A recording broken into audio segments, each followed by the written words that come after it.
Merci, Monsieur le Président. Donc, j'aimerais commencer mon propos tout simplement par vous demander où se joue notre avenir. Comment nous développons-nous? Quelle est l'une des solutions les plus importantes à nos problèmes? Et où se joue finalement ce développement, qu'il soit humain, qu'il soit économique, qu'il soit environnemental, qu'il soit culturel? Il se joue bien sûr sur nos territoires. Et quand je prends par exemple le développement économique et je vois ce qui se passe en Bretagne, nous sommes loin du capitalisme financier. Nous avons des chefs d'entreprise, quelquefois qui commencent très petitement, qui mettent toutes leurs économies dans leurs entreprises, qui investissent et qui réinvestissent, qui font des emprunts et qui, à un moment donné, se retrouvent avec 300, 400, 500 salariés.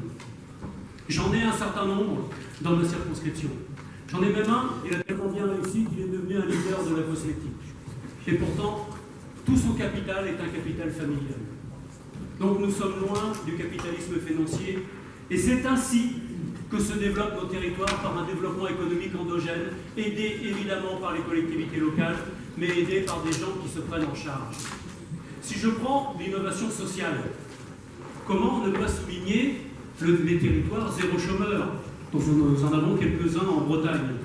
Quand on voit ces territoires qui mettent en place une association, qui vont chercher les chômeurs de longue durée, qui leur redonnent un travail, une dignité, et qui les remettent dans la société. Ça se fait également localement. Alors je pourrais parler évidemment aussi du développement culturel qui se fait beaucoup localement également. Donc l'innovation technique, économique, sociale, c'est le fruit de l'intelligence collective de nos territoires. Et si nous voulons réformer ce pays, nous ne pourrons le faire que si les citoyens eux-mêmes se sentent partie prenante. Et ça commence directement, évidemment, dans les territoires. On ne peut, dans une démocratie, penser que l'on peut avoir une idée géniale qui vient du centre et qui descend directement pour irriguer toute la société. Ce fut le cas. Aujourd'hui, ce n'est plus le cas. Les gens demandent, les personnes, les citoyens demandent à être acteurs de leur démocratie. Et je crois que c'est ce qui nous amène et ce qui doit nous amener dans notre positionnement politique. C'est ce que je défends ici, avec vous tous, j'en suis à peu près sûr, c'est ce que je défends aussi à l'Assemblée nationale. Et donc, les territoires sont une solution. Encore faut-il leur laisser les moyens de leur action. Et j'en vois deux, en ce qui me concerne. Le premier, c'est évidemment l'autonomie fiscale des territoires. Aujourd'hui, il n'y a quasiment plus d'autonomie fiscale. Toutes les impôts ont été remplacés par des dotations d'État. Et la deuxième chose, c'est évidemment l'adaptation du pouvoir réglementaire dans les compétences qui sont les leurs. Deux choses qui, aujourd'hui, il faut bien le dire, sont bloquées par la technostructure. Sont bloquées par un État qui reste fondamentalement jacobin et sur une vision verticale de la société, alors que nous sommes de plus en plus dans une vision horizontale. C'est une difficulté et je crois que c'est le rôle des régions et de tous ceux qui se disent régionalistes que de proposer ce nouveau mode de fonctionnement et qui doit aller, je le pense, jusqu'à l'Europe. Ça s'appelle la subsidiarité, tout simplement. Et quelque chose que nous avons grand mal à mettre en place en France.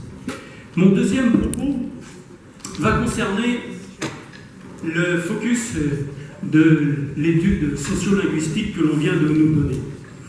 La première chose, c'est qu'on voit ce désir de langue, ce désir de culture, ce désir linguistique de connaître la langue ou de pouvoir les connaître. Et c'est aussi vrai, évidemment, pour la langue bretonne, c'est aussi vrai pour le gallo.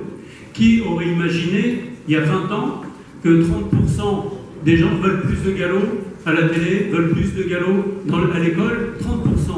Alors qu'on a toujours dit que finalement, le ciel qui prêche gallo pour les anciens, c'est bon, mais il ne va pas causer de même avec notre président. Bien sûr que si, pour Chico. Donc on voit bien, si vous voulez, que là, le gallo sort du corner où on l'avait mis. Et je ne parle pas des Bretons, puisque de Nantes, j'allais dire de Clisson à Ouessant, eh bien, on voit que ce désir de breton, il touche les 2 tiers de la population bretonne. Oh, je me souviens, parce que quand je l'apprenais, on me disait, moi, c'est très mieux d'apprendre l'anglais. But I can speak English as well. C'est pas le problème. Quand on parle breton, on peut aussi parler beaucoup d'autres langues. Donc, je suis très content de voir que les Bretons se réapproprient leur patrimoine linguistique. Et on le voit dans le souci des parents, finalement, ceux qui ont entre 20 et 40 ans, 40% voudraient que leurs enfants apprennent le breton à l'école. Quand on voit qu'aujourd'hui, ils sont à peu près 5%, quand on voit aussi qu'à la progression à laquelle nous allons, ma foi, on sera peut-être à un tiers de propositions d'enfants en classe bilingue breton-français, à l'horizon 2118, on se dit qu'effectivement, il faut changer de braquet et qu'il faut évidemment passer les vitesses supérieures. Et dans ces vitesses supérieures, je vois quelques actions. La première, certainement, c'est de développer et de proposer, dans toutes les écoles de Bretagne à terme, la proposition d'enseignement des langues de Bretagne, que ce soit le breton, que ce soit le gallo. Après, chacun choisit. Ça veut dire aussi qu'il nous faut faire la formation des enseignants pour qu'ils soient capables de le faire. Et la question que vous vous posez tous, c'est, puisque vous êtes de bons bretons, c'est comment ça va coûter ça? Eh bien, l'enseignement bilingue, ça ne coûte rien, puisque c'est l'enseignant qui parle les deux langues, il n'y a pas une minute d'enseignement supplémentaire, et comme ce sont les enseignants qui parlent dans la langue, eh bien, on peut en apprendre une, on peut en apprendre deux, on peut en apprendre trois ou quatre. Donc, le développement de l'enseignement bilingue ne coûte rien de plus que ce que l'on dépense déjà pour l'enseignement. Il faut quand même le savoir. Et la dernière chose avec laquelle j'aimerais parler avec vous, c'est évidemment un petit peu de notre histoire, puisque vous devez savoir, vous savez ce que c'est qu'un Gallois. C'est un breton qui ne sait pas nager. Parce qu'il est resté dans l'île de Bretagne alors que nous autres Bretons, nous avons traversé la Manche et nous sommes venus s'installer en Armorique. Donc, terre d'immigration, bien sûr. Alors vous me direz, le temps était un peu différent, puisque la province de Bretagne, l'île de Bretagne et l'Armorique étaient dans l'Empire romain. Il n'empêche que ça n'a pas toujours été bien vécu par les Armoricains eux-mêmes. Donc, la Bretagne, c'est aussi une terre, et nos racines, j'allais dire judéo-chrétiennes, mais c'est des racines et c'est celles qui ont nourri mon enfance. Ce sont des racines de partage. Ce sont des racines où l'homme est un égal. Et ce sont des racines profondément humanistes. Et je dirais que notre tradition social-démocrate chrétienne, puisque c'est ainsi que l'on se reconnaît souvent, eh bien, nous appelle évidemment à ne pas laisser ceux qui sont dans le besoin tout simplement se noyer en Méditerranée.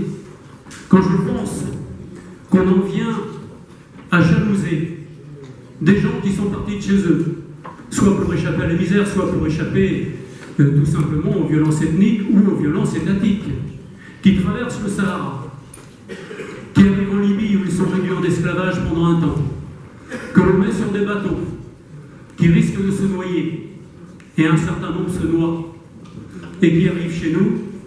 Eh bien, ces gens-là ont une force vitale qu'il convient d'utiliser chez nous pour nous développer, et on en a effectivement besoin. Car nous avons un certain nombre d'industriels qui sont très contents de trouver de la main-d'œuvre. Et moi, je veux bien qu'on ait des Bretons qui vont dans cette main-d'œuvre, qui prennent ces emplois-là, mais ce sont des emplois que les Bretons ne se bousculent pas pour prendre. Donc, à un moment donné, mais si vous voulez le faire, ne vous gênez pas, hein, et envoyez vos enfants. Mais quand j'en parle, je vois bien qu'il y a certains métiers, eh bien, on ne se bouscule évidemment pas pour les faire. Donc, ces gens-là sont arrivés là. Je crois que c'est tout à notre honneur de nous en occuper et de voir quelles sont les misères qui ont pu être les leurs. C'est notre devoir d'humanité. Je vous remercie.